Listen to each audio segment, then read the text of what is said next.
ಆತ್ಮೀಯ ಬಂಧುಗಳೇ, ಕರ್ನಾಟಕ ದಲಿತ ಸಂಘರ್ಷ ಸಮಿತಿ ನಮ್ಮ ಜಿಲ್ಲಾ ಸಮಿತಿ ನಮ್ಮ ಕರ್ನಾಟಕ ದಲಿತ ಸಂಘರ್ಷ ಸಮಿತಿಯನ್ನು ಸಂಸ್ಥಾಪನೆ ಮಾಡಿ ಈ ನೆಲದಲ್ಲಿ ಒಂದು ದನಿಯನ್ನು ಕೊಟ್ಟಂತ ಮಹಾಕ್ರಾಂತಿಕಾರಿ ಪ್ರೊಫೆಸರ್ BK ಅವರ ಜನ್ಮ ದಿನೋತ್ಸವ ಮತ್ತು ಪ್ರೊಫೆಸರ್ BK ಪ್ರಶಸ್ತಿ ಪ್ರದಾನ ಹಾಗೂ ಸಾಮಾಜಿಕ ನ್ಯಾಯಕ್ಕಾಗಿ ಸಂಘರ್ಷ ಸಮಾವೇಶ ಅಂತಕ್ಕಂಥ ಒಂದು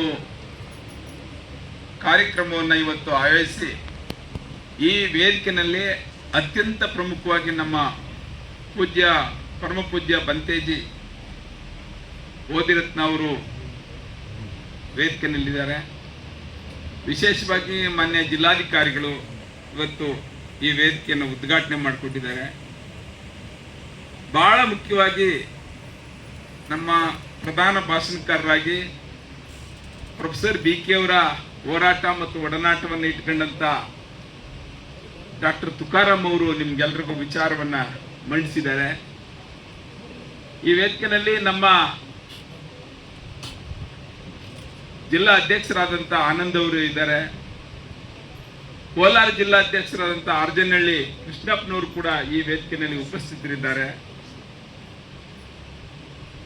ನಮ್ಮ ಮೈಸೂರು ವಿಭಾಗೀಯ ಸಂಚಾಲಕರಾದಂಥ ಅನಿಲ್ ಕುಮಾರ್ ಅವರು ಇದ್ದಾರೆ. ಮಹಿಳಾ ವಿಭಾಗದ ಅಧ್ಯಕ್ಷರಾದಂಥ ಸಹೋದರಿ ಸುಸ್ಮಿತಾ ಆನಂದ್ ಅವರು ಉಪಸ್ಥಿತರಿದ್ದಾರೆ.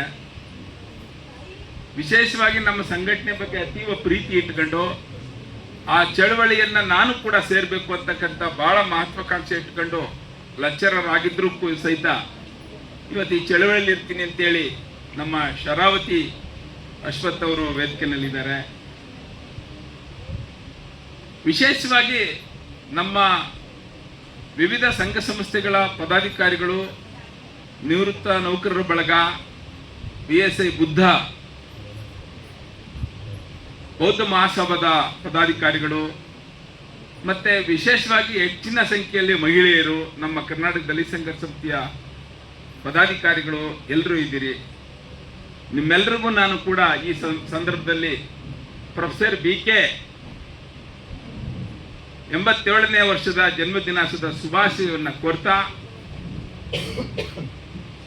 ಇವತ್ತಿನ ಅತಿ ಮುಖ್ಯವಾದಂತ ಸಂದರ್ಭವನ್ನು ನಾವು ಯೋಚನೆ ಮಾಡಬೇಕಾಗಿದೆ.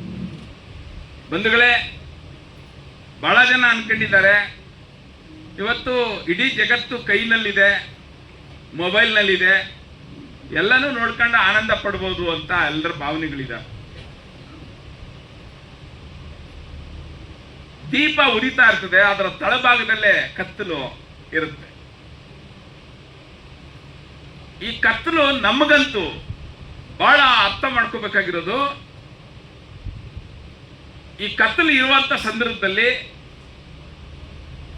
ಜನ ಏನ್ ಅನ್ಕೊಂಡಿದ್ದಾರೆ ಅಂದ್ರೆ ಈ ಕತ್ತಲು ನಮಗೆ ಸಹಜವಾದ ಪ್ರಕ್ರಿಯೆ, ನಾವು ಯಾವಾಗಲೂ ಕತ್ತಲಲ್ಲೇ ಇರಬೇಕು ಅಂತಕ್ಕಂಥ ಒಂದು ಬ್ರಾಹ್ಮಣವಾದಿ ಮನಸ್ಥಿತಿಗೆ ಒಗ್ಗೋಗಿದ್ದಾರೆ.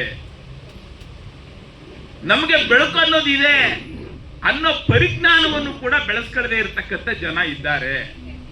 ಆ ಕಾರಣಕ್ಕಾಗಿ ಕತ್ತಲಿಗೆ ಒಗ್ಗೋಗಿರ್ತಕ್ಕಂಥ ಜನನ ಬೆಳಕು ಅನ್ನೋದು ಇದೆ, ನಾವು ಬೆಳಕಿಗೆ ಆತೊಯ್ಬೇಕು ಅಂತಕ್ಕಂಥ ಒಂದು ಮನಸ್ಸು ಬೆಳೆಯೋದ ಹೊರತು ಈ ಕ್ರಾಂತಿ ಯಶಸ್ವಿಯಾಗಕ್ಕೆ ಸಾಧ್ಯ.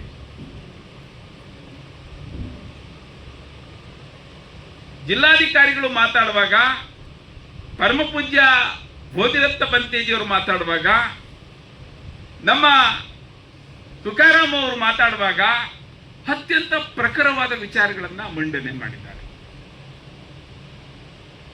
ನಮ್ಮ ದುರಂತ ಏನಂದ್ರೆ ಅವರ ವಿಚಾರಗಳು ನಮ್ಗೆ ಎಷ್ಟು ಅತ್ಯವಶ್ಯಕ ಅಂತಕ್ಕಂಥ ಒಂದು ಪ್ರಜ್ಞಾಪೂರ್ವಕವಾಗಿ ಯೋಚನೆ ಮಾಡ್ತಕ್ಕಂಥ ಮನಸ್ಥಿತಿಗೆ ನಾವು ಬರದೇ ಹೋದ್ರೆ ಕಷ್ಟ ಆಗ್ತದೆ. ಯಾಕೆಂದ್ರೆ ನಾವು ಒಂದು ದೊಡ್ಡ ದೊಡ್ಡ ಪುಸ್ತಕವನ್ನು ಓದೋದಿಲ್ಲ, ದೊಡ್ಡದಿರಲಿ ಸಣ್ಣ ಪುಸ್ತಕವನ್ನು ಓದುವ ಪ್ರಯತ್ನ ಮಾಡೋದಿಲ್ಲ.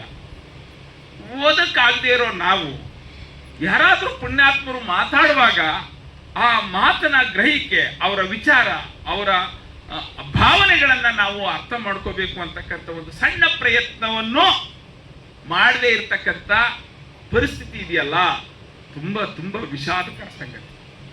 ಇಲ್ಲಿ ಕೂತಿರ್ತಕ್ಕಂಥ ನಮ್ಮ ತಾಯಂದ್ರು, ಇಲ್ಲಿ ಕೂತಿರ್ತಕ್ಕಂಥ ನಮ್ಮ ಸ್ನೇಹಿತರು ಈ ಬಗ್ಗೆ ಹೆಚ್ಚು ಗಂಭೀರವಾಗಿ ಯೋಚನೆ ಮಾಡಬೇಕು.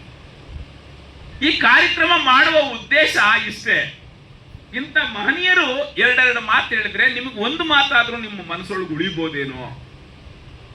ಆ ಪುಸ್ತಕ ಭಂಡಾರವನ್ನ ತೆರೆಯದ, ಆ ವಿಚಾರವನ್ನ ಅರಿಯದ ಜನರಿಗೆ ನಮ್ಮ ಈ ವೇದಿಕೆ ಮೂಲಕನಾದ್ರೂ ಕೊಡಬಹುದೇನೋ ಅನ್ನೋ ಒಂದು ಸಣ್ಣ ಪ್ರಯತ್ನ ಅಷ್ಟೇ. ಬಾಬಾ ಸಾಹೇಬ್ ಅಂಬೇಡ್ಕರ್ ಅವರು ಅಗಾಧವಾದ ಪುಸ್ತಕವನ್ನು ಬರೆದಿದ್ದಾರೆ.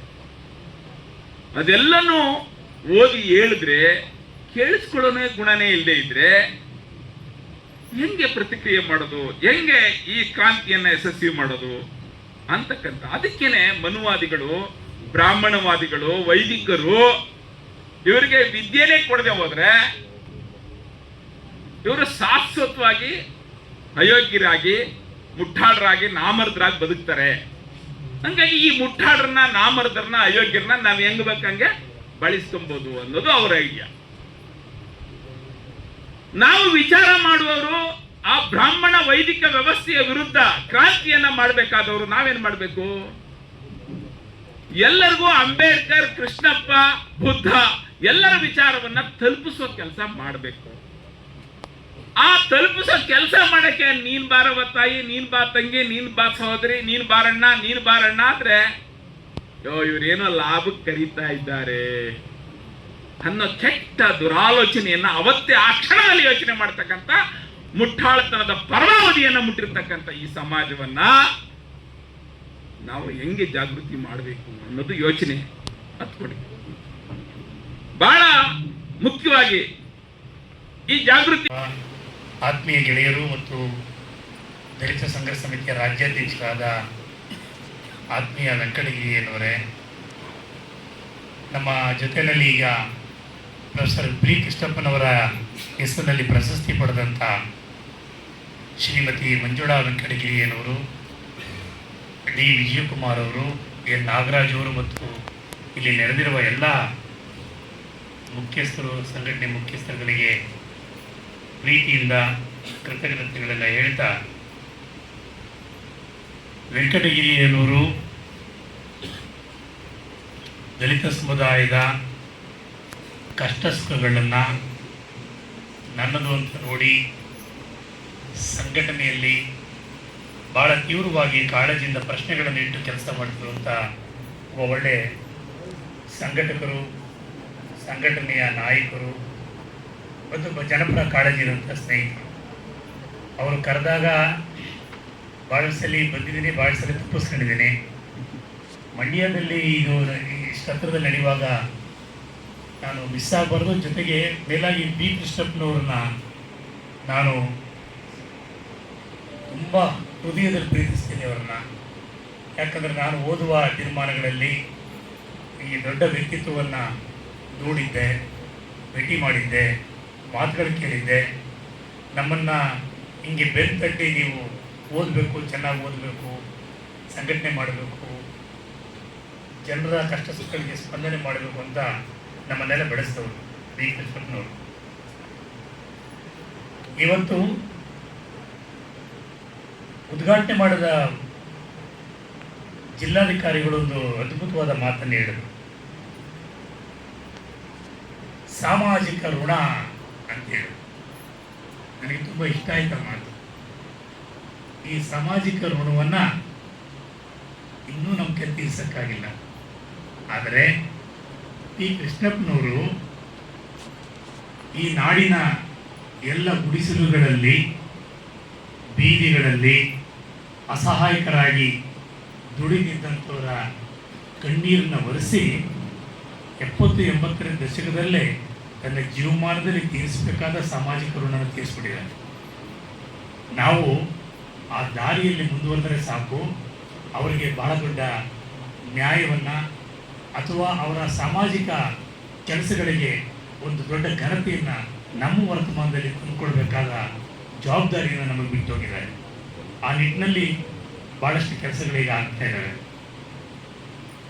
ಸಾಮಾಜಿಕ ನ್ಯಾಯ ಅಂತ ಬಂದಾಗ ನಾವು ಡಾಕ್ಟರ್ BR ಅಂಬೇಡ್ಕರ್ ಅವರ, ಸಂವಿಧಾನ ಶಿಲ್ಪಿ ಅಂಬೇಡ್ಕರ್ ಅವರ ಕೊಟ್ಟ ಸಾಮಾಜಿಕ ನ್ಯಾಯಕ್ಕೆ ಕೊಟ್ಟ ಕಾಣಿಕೆಯನ್ನು ಮರೆಯದೆ ಯಾವ ಕೆಲಸಗಳನ್ನು ಮಾಡಕ್ಕೆ ಸಾಧ್ಯ ಇಲ್ಲ ನಾವು.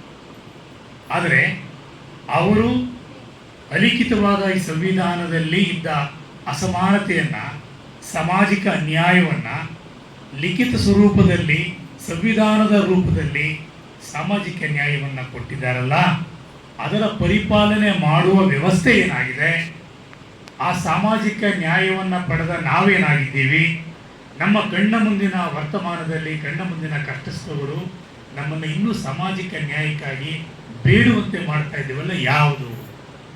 ಇದನ್ನು ಯೋಚಿಸದೆ, ಇದನ್ನು ಪ್ರಶ್ನಿಸದೆ ನಾವು ಸಾಮಾಜಿಕ ನ್ಯಾಯಕ್ಕಾಗಿ ಹೋರಾಟಗಳನ್ನು, ಭಾಷಣಗಳನ್ನು ಮಾಡಿದ್ರೆ ತೀರೋದಿಲ್ಲ.